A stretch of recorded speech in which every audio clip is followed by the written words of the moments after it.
Ban हुई है अगस्त या सितंबर 2017 में। समझे जी, कब बैन हो चुकी है?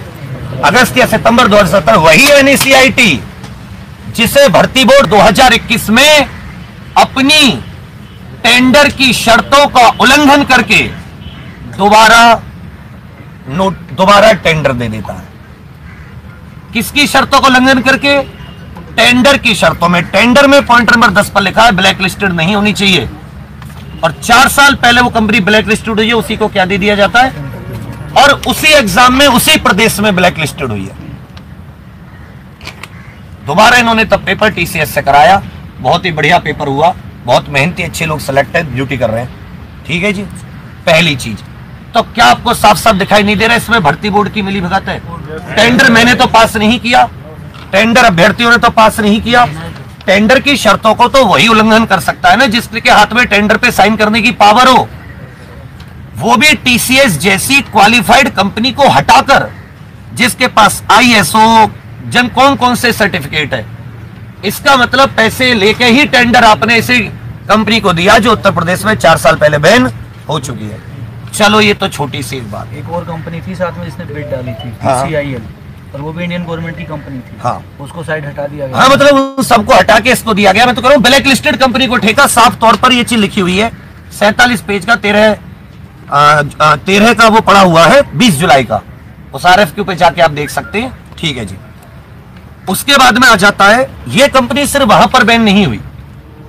पिछले साल इस कंपनी ने 3 एग्जाम कराए मध्य प्रदेश में, अलग अलग डिपार्टमेंटों के, और तीनों एग्जाम में इसमें क्या हुआ, एक कॉलेज के 10 बच्चे, जिसके कॉलेज में 50%, और जैसे यहां धांधली हुई है, और उसके वहां 150 में से 147-48 ऐसे परसेंट ठीक करवाए। अभ्यर्थियों ने जैसा आप मांग उठा रहे हो, ऐसे अभ्यर्थियों ने मांग उठाई, धरना प्रदर्शन करे, सरकार जागी, और इसको फिर से रिजल्ट को बैक करके इस कंपनी को बैन किया गया। सेम कंपनी वही नहीं चलते, 2 राज्य हो चुके, उत्तर प्रदेश और मध्य प्रदेश। तीसरे पर आ जाते गुजरात। अभी कुछ समय पहले गुजरात एनर्जी कारपोरेशन करके जेटको नाम की कंपनी है, GETCO, उस जेटको का पेपर होता है। उसमें भी कोई हम और तुम में से एक आवाज उठाता है कि बहुत धांधली हो रही है, फुल के फुल नंबर बांटे जा रहे हैं। जब फुल के फुल नंबर बांटे जाएंगे तो मेरिट तो फुल पे लगेगी। वो फिर से गवर्नमेंट ने, गुजरात सरकार ने जांच बैठाई और इसका टेंडर निरस्त किया गया। 3 राज्य है। चौथा चलते उत्तराखंड। उत्तराखंड में उत्तराखंड का UKSSC जैसा हमारा UPSSC है, वो किसी एग्जाम को कराने के लिए इसको टेंडर दे दिया। बच्चों ने हाई कोर्ट में रिट डाल दी। समझे मेरी बात? मतलब बच्चा पेपर करने से पहले डर रहा है। तो इसमें क्या हुआ, इसमें 3 स्टेज पे मास लेवल का भ्रष्टाचार हुआ। तो जब UPSTF ने जांच की, तो UPSTF ने जांच करके बताया, फॉरेंसिक जांच की, जिसकी हम भी मांग कर रहे हैं। त्रिवेणी सिंह उनकी कोई वो समय पर थी, उन्होंने कहा during probe and security audit 138 loopholes were detected in security policy of NACIT। साथियों, 138 सुरक्षा की खामियां, मतलब आपके कंप्यूटर को 138 तरीके से हैक किया जा सकता है। आप विद्वान कोई होंगे तो आपको व्हाट्सएप, ब्लूटूथ, स्क्रीन शेयर या सॉल्वर, ये 4 चीजें पता होंगी। इसके अतिरिक्त 134 चीजें तो 2017 में थी, जिन पर सुरक्षा में खामियां थी, जिनसे पेपर लीक कराया जा रहा था। कितनी खामी है? 138। सोच के भी आपको शर्म आ रही होगी कि हम कैसे भर्ती बोर्ड के उसमें होते हुए भर्ती ये एग्जाम कराया गया। जब 2017 में 138 थी, तो अब तो एक आध ज्यादा होगी। साथ में भर्ती बोर्ड के टेंडर में एक चीज और लिखी हुई है कि जो भर्ती बोर्ड है, जो टेंडर कंपनी है, वो सिक्योरिटी ऑडिट करेगी सेंटर्स का। किसी भी एग्जाम सेंटर का कोई सिक्योरिटी ऑडिट नहीं होता है। अगर किसी एग्जाम सेंटर का सिक्योरिटी ऑडिट होता, तो वो जो अलग से इंटरनेट की लाइन केवल नकल कराने के लिए डाली गई थी, वो पकड़ी जाती या नहीं पकड़ी जाती? अगर तुमने ऑडिट किया होता, तुम मेरी जांच करोगे, मेरी जेब में कोई हथियार आदि हुआ तो तुम निकालोगे ना, और अगर वो मेरी जेब में रह गया, इसका मतलब आपने जांच नहीं की। दैनिक जागरण की रिपोर्ट कहती है कि उन लोगों ने कोर्ट तक उसने डाला कि विशेष तौर पर लाइन खींची गई। एक भयानक खबर और, भर्ती जो कंपनी के कर्मचारी हैं वो आप लोगों का डाटा निकालते हैं, क्योंकि फॉर्म तो आपने उसी के सर्वर पे भरा है। आप लोगों का डाटा निकाल के आपको कॉल की जाती है कि भाई क्या तू इसमें एग्जाम में धांधली करना चाहेगा? क्या आपने इससे पहले कभी सुना कि जिस अभ्यर्थी ने फॉर्म भरा उसी अभ्यर्थी के पास कॉल होके पूछा जा रहा हो कि भाई तुझे चीटिंग करनी है? उसी कंपनी के आदमी के द्वारा कॉल सेंटर बना रखे, कॉल सेंटर बना रखे इस चीज के लिए। जो दलालों के संपर्क में आके चीटिंग हुई वो तो हुई। सेंटर के सेंटर बिके पूरे के पूरे। 17 से अधिक जिलों के अभ्यर्थी पकड़े जा चुके। कितने जिलों के?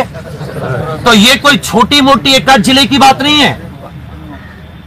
6 से अधिक जिलों के, राज्यों के 6 नहीं, वो राज्य भी आएंगे। 6 से अधिक जिलों के एग्जाम सेंटर्स के ऊपर एफआईआर दर्ज की गई है। आगरा, मेरठ, वाराणसी, गोरखपुर, 5 से 6 राज्यों के एग्जाम सेंटर पर क्या दर्ज की गई है? 4-5 राज्यों के अभ्यर्थी पकड़े गए। 17 उत्तर प्रदेश के जिलों के, राजस्थान, बिहार, हरियाणा तक के विद्यार्थी पकड़े गए हैं। तो आप समझ सकते हैं कि चीटिंग का लेवल क्या होगा। अब क्या कोई ये दुनिया में मुझे कह सकता है, गलत साबित कर सकता है कि जो मास चीटिंग की बात हम लोग उठा रहे हैं वो गलत है? अरे केवल चीटिंग की जांच की तो मांग कर रहे हैं। वो 100 हो, वो 200 हो, जितने हो हटा दो, उसके बाद लगा दो मेरिट। चोर तो भर्ती नहीं होंगे। साथ में जो कंप्यूटर, जैसे यूपीएसटीएफ ने जांच की 2017 में, कह रहे हैं एसआईटी यूपीएसटीएफ से करा लो। हमें पूरा भरोसा, यूपीएसटीएफ ने उस समय 138 खामियां पकड़ी, वो इस समय भी दुनिया भर की खामियां पकड़ेगी। हर एक कंप्यूटर पे जो भी आप करते हो हमेशा के लिए दर्ज हो जाता है, कितना फॉर्मेटिंग कर लो। कंप्यूटर एक्सपर्ट चाहे तो सारे डेटा को रिट्रीव कर सकते हैं, रिकवर कर सकते हैं। हम कह रहे हैं कि उन सारे सेंटरों की आप इन्वेस्टिगेशन करके फॉरेंसिक जांच कर लो, आपको 200 खामियां मिलेंगी। अब लेकिन वही जैसे भैया ने बात बोली, वो चाहे तो कंप्यूटर चेंज कर सकते इतने दिनों में, नए कंप्यूटर लाके लगा सकते हैं, लेकिन ये पता चल जाएगा कंप्यूटर नया है, इसमें वाला पेपर नहीं हुआ, तो वो पकड़े जाएंगे जब तुम्हारा मन होगा पकड़ने का। इंस्टॉलेशन तो 70 आज तक कहां पकड़े गए किस एग्जाम में? फिर भी भर्ती बोर्ड और सरकार और मुख्यमंत्री जी से लेकर सारे मंत्री अधिकारी आंखों पे पट्टे बांधे हुए हैं कि हम बेवकूफों की तरह यहाँ पे हम बैठे हैं, भूखे प्यासे मरने की नौबत है। हम इस उत्तर प्रदेश की समाज सुरक्षा की दृष्टि से तो बैठे हैं, हम कोई कोचिंग के मकसद से नहीं बैठे, हम विसल ब्लोअर हैं। आपको आदों को पता नहीं होगा, जैसे आरटीआई एक्ट होता है इसी तरह सरकार का, सरकारी तंत्र का भ्रष्टाचार उजागर करने वाले को विसल ब्लोअर कहा जाता है। हम विसल ब्लोअर हैं। हमने जान जोखिम में डालकर, यह भर्ती बोर्ड के सबसे उच्च अधिकारी का भ्रष्टाचार है। इसमें हो सकता है उसके ऊपर किसी मंत्री की शह हो, सरकार के किसी उच्च अधिकारी की शह हो, तभी तो उसके खिलाफ कोई बात नहीं उठ रही। आपको भर्ती बोर्ड के टेंडर का उल्लंघन दिखा दिया। 2017 में जांच हुई इस कंपनी के बैन का, 2-3 राज्यों में बैन होने का नोटिस दिखा दिया। उसके अतिरिक्त वो सारी कटिंग जो 70 लोग पिछले 5-7 दिन में गिरफ्तार हुए हैं, वो पूरा भर के, जिसमें नकल माफिया का नेटवर्क। ये लोग क्या करते हैं कि जैसे आपने किसी को पकड़ा, कोई कांस्टेबल पकड़ के लाया किसी को, उससे कह दी कि अगले बार तो जैसा बनवा दूंगा, हल्का कर ले। ऐसे भी हुए कई, नकल माफिया के संपर्क में आ गया, ऐसा ही में उसने पैसे देके भर्ती हो गया। चाहे कानपुर की बात हो, पहले लखनऊ की बात थी, आज कानपुर भी है। 3 सेकंड में एक सवाल हल करने की बात आई। 2019-18 बैच के सिपाही पकड़े गए। पेट एग्जाम 18 नंबर, दरोगा में 327 नंबर। तो जो 301 लेकर बहुत उछल रहे थे,